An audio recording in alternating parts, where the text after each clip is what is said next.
പുറപ്പാട് അധ്യായം 3. മോശയെ വിളിക്കുന്നു. മോശ തൻ്റെ അമ്മായിയപ്പനും മിദിയാനിലെ പുരോഹിതനുമായ ജെത്രോയുടെ ആടുകളെ മേയിച്ച് കഴിയുകയായിരുന്നു. അവൻ മരുഭൂമിയുടെ മറുഭാഗത്തേക്ക് ആടുകളെ നയിക്കവേ ദൈവത്തിൻ്റെ മലയായ ഹോറബിൽ എത്തിച്ചേർന്നു. അവിടെയൊരു മുൾപടർപ്പിൻ്റെ മധ്യത്തിൽ നിന്ന് ജ്വലിച്ചുയർന്ന അഗ്നിയിൽ കർത്താവിൻ്റെ ദൂതൻ അവന് പ്രത്യക്ഷപ്പെട്ടു. അവൻ ഉറ്റുനോക്കി. മുൾപടർപ്പ് കത്തിജ്വലിക്കുകയായിരുന്നു, എങ്കിലും അത് എരിഞ്ഞ് ചാമ്പലായില്ല. അപ്പോൾ മോശ പറഞ്ഞു, ഈ മഹാദൃശ്യം ഞാൻ അടുത്ത് ചെന്ന് ഒന്ന് കാണട്ടെ. മുൾപടർപ്പ് എരിഞ്ഞ് ചാമ്പലാകുന്നില്ലല്ലോ. അവനത് കാണുന്നതിന് അടുത്തു ചെല്ലുന്നത് കർത്താവ് കണ്ടു. മുൾപടർപ്പിൻ്റെ മധ്യത്തിൽ നിന്ന് ദൈവം അവനെ വിളിച്ചു. മോശേ, മോശേ. അവൻ വിളി കേട്ടു. ഇതാ ഞാൻ. അവിടുന്ന് അരുളി ചെയ്തു, അടുത്തു വരരുത്, നിന്റെ ചെരുപ്പ് അഴിച്ചു മാറ്റുക, എന്തുകൊണ്ടെന്നാൽ നീ നിൽക്കുന്ന സ്ഥലം പരിശുദ്ധമാണ്. അവിടുന്ന് തുടർന്നു, ഞാൻ നിന്റെ പിതാക്കന്മാരുടെ ദൈവമാണ്, അബ്രഹത്തിൻ്റെയും ഇസഹാക്കിൻ്റെയും യാക്കോബിൻ്റെയും ദൈവം. മോശ മുഖം മറച്ചു. ദൈവത്തിൻ്റെ നേരെ നോക്കുവാൻ അവന് ഭയമായിരുന്നു. കർത്താവ് വീണ്ടും അരുളി ചെയ്തു, ഈജിപ്തിലുള്ള എൻ്റെ ജനത്തിൻ്റെ ക്ലേശങ്ങൾ ഞാൻ കണ്ടു. മേൽനോട്ടക്കാരുടെ ക്രൂരത കാരണം അവരിൽ നിന്ന് ഉയർന്നുവരുന്ന രോദനം ഞാൻ കേട്ടു. അവരുടെ യാതനകൾ ഞാൻ അറിയുന്നു. ഈജിപ്തുകാരുടെ കയ്യിൽ നിന്ന് അവരെ മോചിപ്പിക്കാനും അവിടെ നിന്ന് ക്ഷേമകരവും വിസ്തൃതവും തേനും പാലും ഒഴുകുന്നതുമായ ഒരു ദേശത്തേക്ക് കാനാന്യർ, ഹിത്യർ, അമോര്യർ, പെരീസ്യർ, ഹിവ്യർ, ജബൂസ്യർ എന്നിവർ അധിവസിക്കുന്ന സ്ഥലത്തേക്ക് അവരെ നയിക്കാനുമാണ് ഞാൻ ഇറങ്ങി വന്നിരിക്കുന്നത്. ഇതാ, ഇസ്രായേൽ മക്കളുടെ നിലവിളി എൻ്റെ അടുത്ത് എത്തിയിരിക്കുന്നു. ഈജിപ്തുകാർ അവരെ എപ്രകാരം മർദ്ദിക്കുന്നുവെന്ന് ഞാൻ കണ്ടു. ആകയാൽ വരൂ, ഞാൻ നിന്നെ ഫറവോയുടെ അടുക്കിലേക്ക് അയക്കാം. നീ എൻ്റെ ജനമായ ഇസ്രായേൽ മക്കളെ ഈജിപ്തിൽ നിന്ന് പുറത്തു കൊണ്ടുവരണം.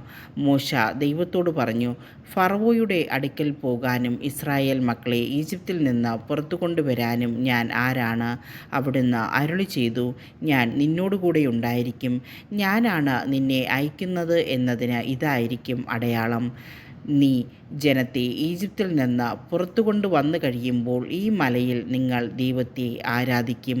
മോശ ദൈവത്തോട് പറഞ്ഞു, ഇതാ, ഞാൻ ഇസ്രായേൽ മക്കളുടെ അടുക്കൽ പോയി നിങ്ങളുടെ പിതാക്കന്മാരുടെ ദൈവം എന്നെ നിങ്ങളുടെ അടുക്കിലേക്ക് അയച്ചിരിക്കുന്നു എന്ന് പറയാം. എന്നാൽ അവിടുത്തെ പേരെന്തെന്ന് അവർ ചോദിച്ചാൽ ഞാൻ എന്തു പറയണം? ദൈവം മോശയോട് അരുളി ചെയ്തു, ഞാൻ തന്നെ. ഇസ്രായേൽ മക്കളോട് നീ പറയുക, ഞാനാകുന്നവൻ എന്നെ നിങ്ങളുടെ അടുത്തേക്ക് അയച്ചിരിക്കുന്നു.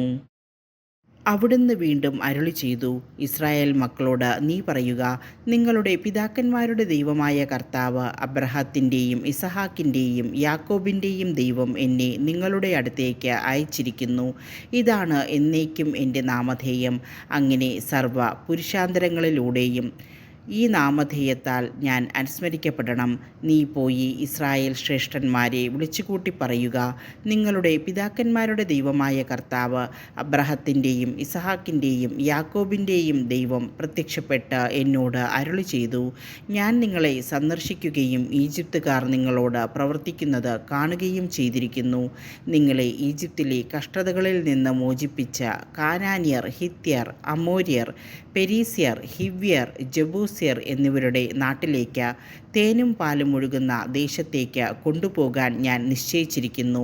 നീ പറയുന്നത് അവർ അനുസരിക്കും. ഇസ്രായേൽ ശ്രേഷ്ഠന്മാരോടൊന്നിച്ച് നീ ഈജിപ്തിലെ രാജാവിൻ്റെ അടുക്കൽ ചെന്ന് പറയണം, ഹെബ്രായരുടെ ദൈവമായ കർത്താവ് ഞങ്ങളെ സന്ദർശിച്ചിരിക്കുന്നു. 3 ദിവസത്തെ യാത്ര ചെയ്ത് മരുഭൂമിയിൽ ഞങ്ങളുടെ ദൈവമായ കർത്താവിന് ബലിയർപ്പിക്കുവാൻ ഞങ്ങളെ അനുവദിക്കണം. കരുത്തുറ്റ കരം കൊണ്ട് നിർബന്ധിച്ചാലല്ലാതെ ഈജിപ്തിലെ രാജാവ് നിങ്ങളെ വിട്ടയക്കില്ലെന്ന് എനിക്കറിയാം. ഞാൻ കൈനീട്ടി അത്ഭുതങ്ങൾ പ്രവർത്തിച്ച് ഈജിപ്തിനെ പ്രഹരിക്കും. അപ്പോൾ അവൻ നിങ്ങളെ വിട്ടയക്കും. ഈജിപ്തുകാരുടെ ദൃഷ്ടിയിൽ ഈ ജനത്തോട് ഞാൻ ബഹുമാനമുളവാക്കും. അങ്ങനെ നിങ്ങൾ പുറപ്പെടുമ്പോൾ ഒന്നുമില്ലാത്തവരായി പോകേണ്ടി വരില്ല. ഓരോ സ്ത്രീയും തൻ്റെ അയൽക്കാരിയോടും തൻ്റെ വീട്ടിൽ അതിഥിയായി പാർക്കുന്നവളോടും സ്വർണവും വെള്ളിയും കൊണ്ടുള്ള ആഭരണങ്ങളും വസ്ത്രങ്ങളും ചോദിച്ചു വാങ്ങണം. അവ നിങ്ങളുടെ പുത്രീപുത്രന്മാരെ അണിയിക്കണം. അങ്ങനെ നിങ്ങൾ ഈജിപ്തുകാരെ കൊള്ളയടിക്കണം.